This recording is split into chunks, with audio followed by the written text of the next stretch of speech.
Alright, welcome back everyone to Mario+Rabbids Kingdom Battle. We're going to take on some of the challenge missions now. Gonna start with World 1 challenge mission. The challenge mission, since they're all unlocked at the end of the game, World 1's challenge mission is no easier than, say, World 4's challenge mission. They're all very difficult. This one here, you can see there's lots of boxes. We're going to be taking on all of the mini bosses, with Bowser Jr. being in the bottom area. So, ultimate challenge.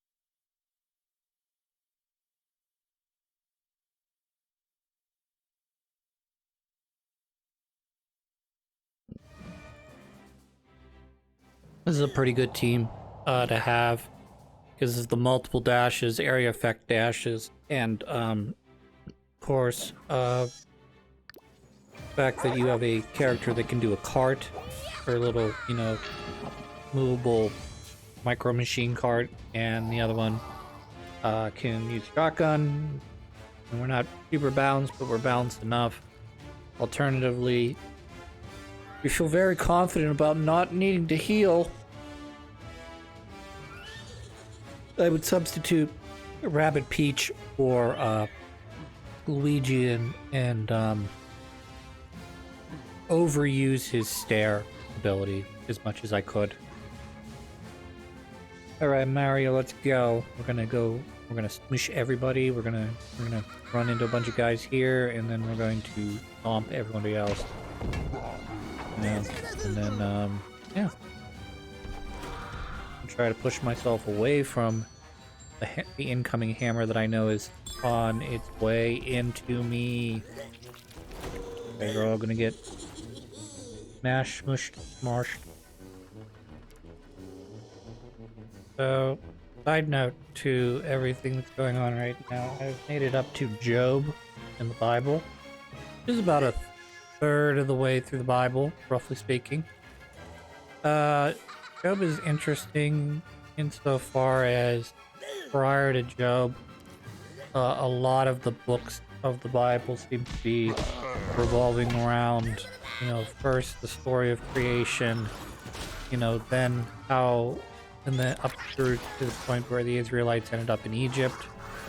Then, they got pulled out of Egypt, and all the beautiful miracles that happened, that got them out of Egypt. And, then they get brought to the promised land, and there's a period of what they call the Judges period, before the rise of well,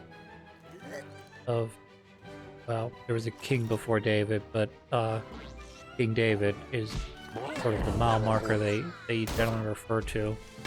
And then after that, you see sort of a slide from Solomon, his son, down to the northern and southern Israel tribes being eventually conquered by, and then the Babylonian exile. Then shortly after the Babylonian exile ends, which is basically skipped between the end of I believe it's Kings. Yeah, it's the end of Kings. And where they're coming back is all that whole Babylonian exile portion sort of skipped. Our shield up, and we'll let everything else take its turn.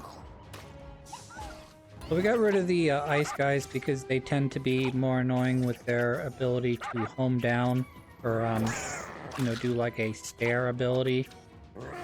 So those guys are stuck where they're at. He'll get to do his thing. These guys will all get to do their thing, but we'll be left with just the Valkyrie this time, I think. Then they come back and they start rebuilding. And there's a couple there's 3 books that basically revolve around their return.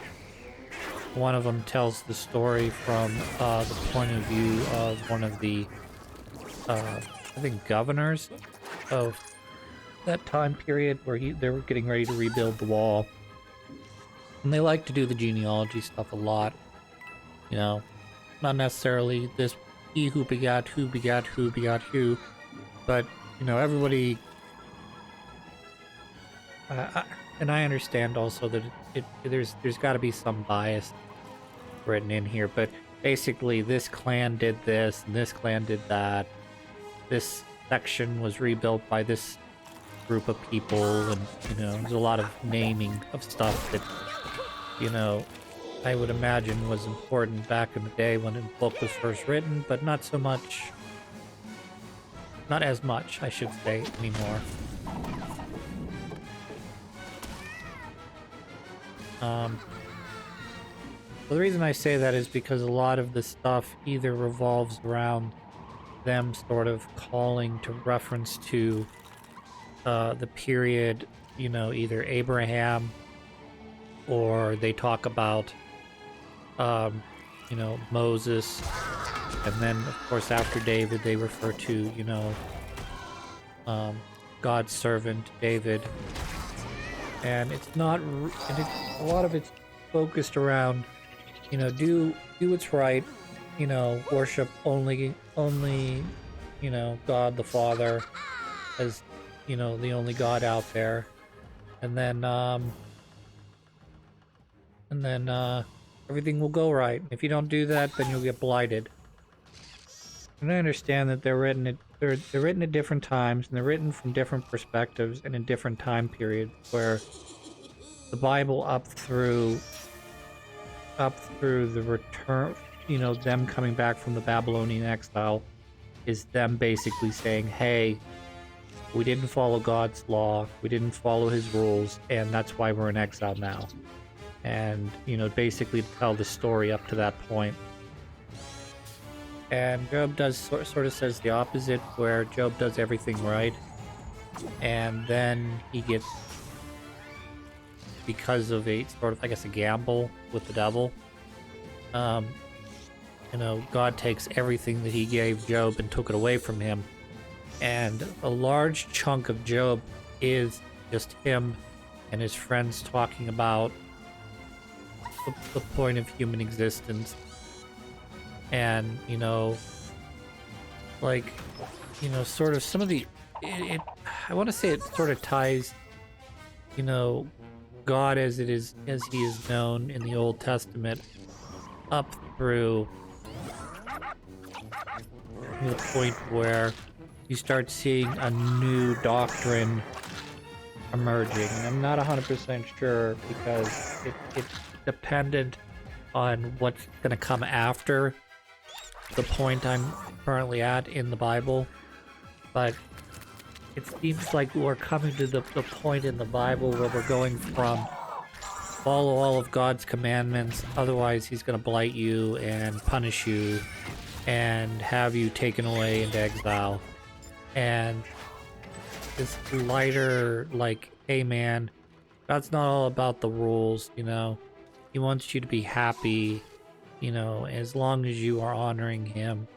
You know, he wants you to be happy. You know, he doesn't want to do the things, you know, that'll just basically means, like, either obey or be blighted, like I keep saying. And again, Job's this thing where a lot of the stuff was, this happened, and the Bible so far has been, this happens, and this happens, and this happened. And there's some prayers, and there's genealogy, and there's stuff where we're going to name names and talk about the rules and regulations. But Job is a dialogue, largely is a dialogue between, you know, Job, his friends, and then later on Job and God. And it's so different from everything else I've read so far. Kind of weird in that regard.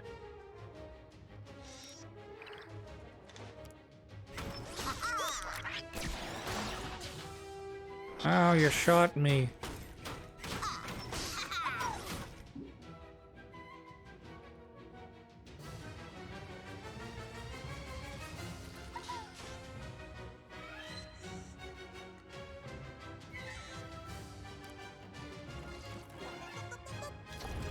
So I may lose the Rabbid Mario, but that's okay. Should be able to finish this off without him.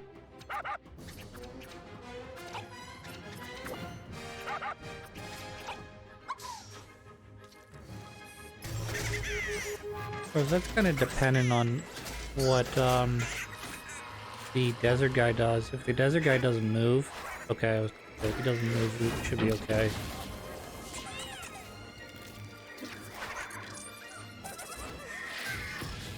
Decided to target down not Mario, not Rabbid Mario, so yeah, it should be doable now. Need to be ran into.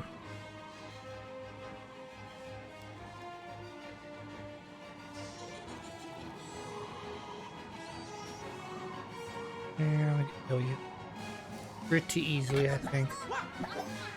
Damn. Prepare to be hammered. We're going to be hammered to death.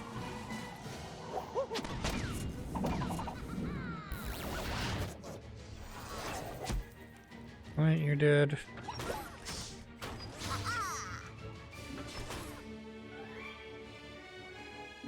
Come back, and we will shotgun you.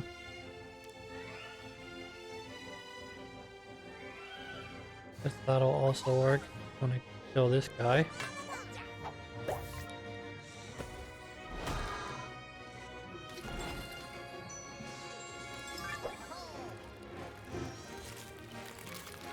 Second time.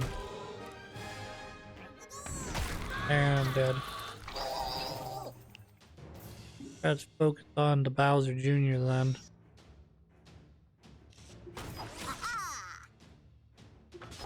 Move myself over a couple spaces. Like to shoot you in the face. Damn, 300 damage. Nice try. Barriered. Barrier time.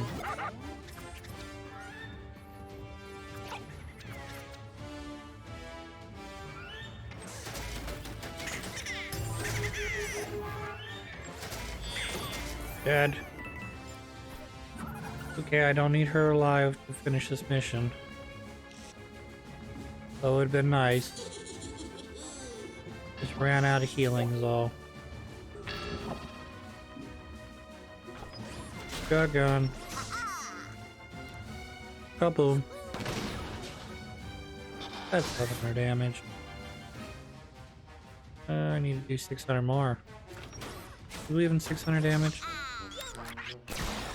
Nope. Me neither. Run away!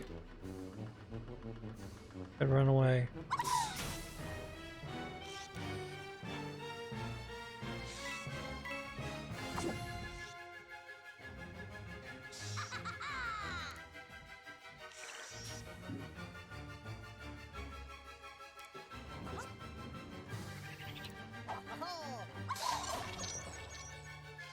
I'm gonna make sure that you're dead. Next turn. It'll be great. Next turn. That is. Do do do do do. Nice try. Thought you had me, but you didn't. I bequeath the shotgun to the face. And that's the end.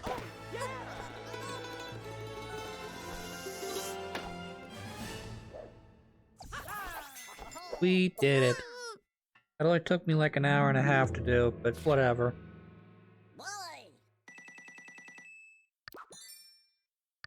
Alright, I got 2 new weapons. Off we go, back to our original world.